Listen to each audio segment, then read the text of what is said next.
Hey everybody, this is Jedi Knight Brian here with a post-Blitz Wars game analysis, and I thought it'd be fun to kind of go through what I was thinking during this game. I actually have two games uploaded, and this one seemed to get a lot more views and a lot more likes, so I thought I'd go over this game.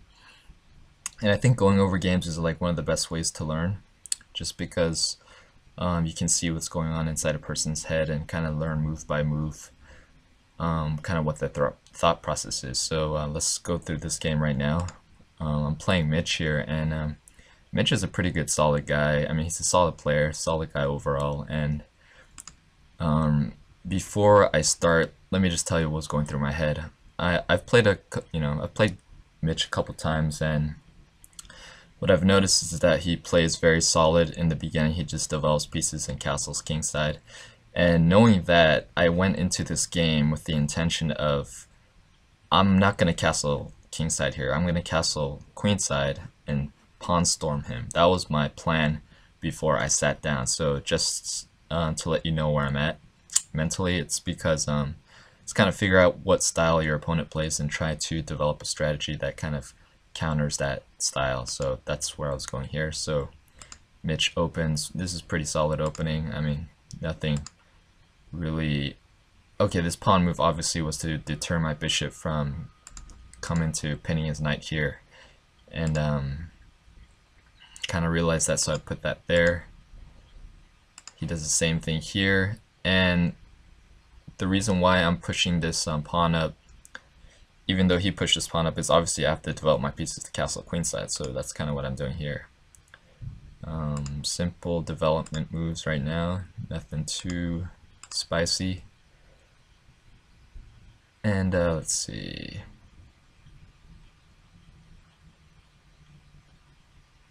Okay, something a little sneaky here that I was doing. I kind of imitated his pawn pushes that he did right here and right here with this, and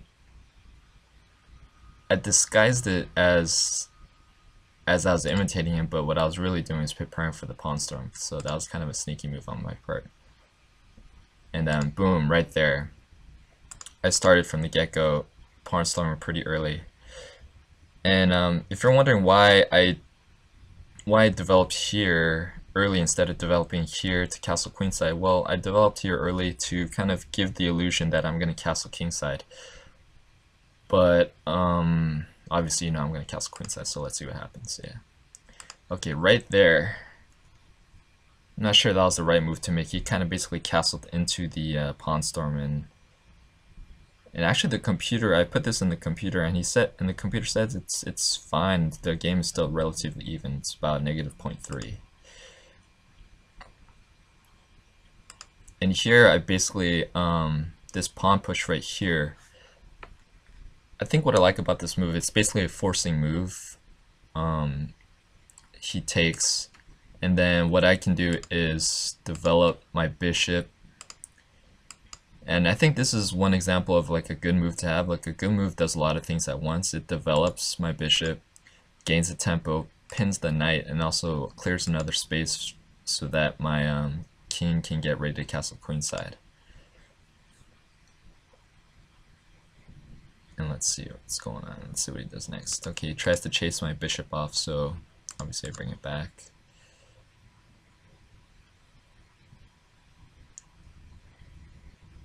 Okay, right here I think is the critical point of the game.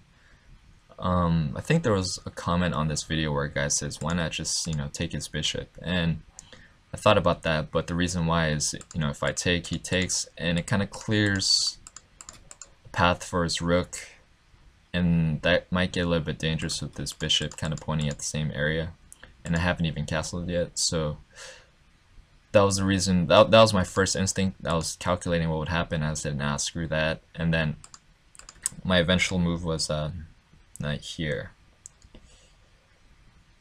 And let's see, I think this was the wow, the computer actually says bishop here is negative, that move is -4.1. Before that move, it was the game was at -0.4. Now it's negative 4.1, which is in huge favor of black. And this knight move right here kind of is attacking this knight twice, so Mitch has to kind of make a decision here. And I think he takes, so I take, and here's another crucial decision he has to make.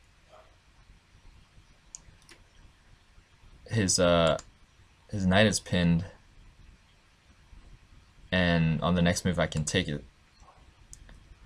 but his knight is pinned here too, and the only thing defending it is his queen and his pawn.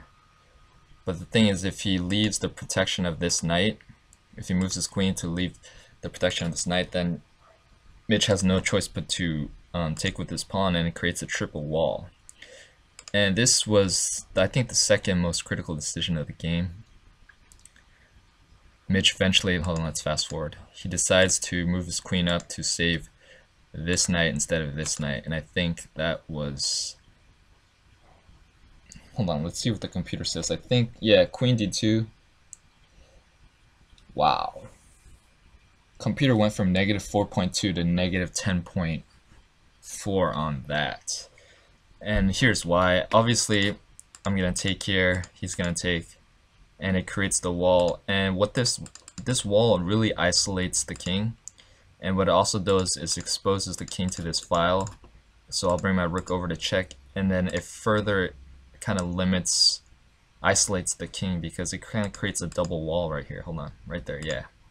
So the king is cut off from his forces right here, and now the king is cut off from this file by this rook. So all I need is one more piece here to check the king on this file, and it's checkmate. And I realized that, so that's why I kind of moved the knight here to clear the path for my queen right here.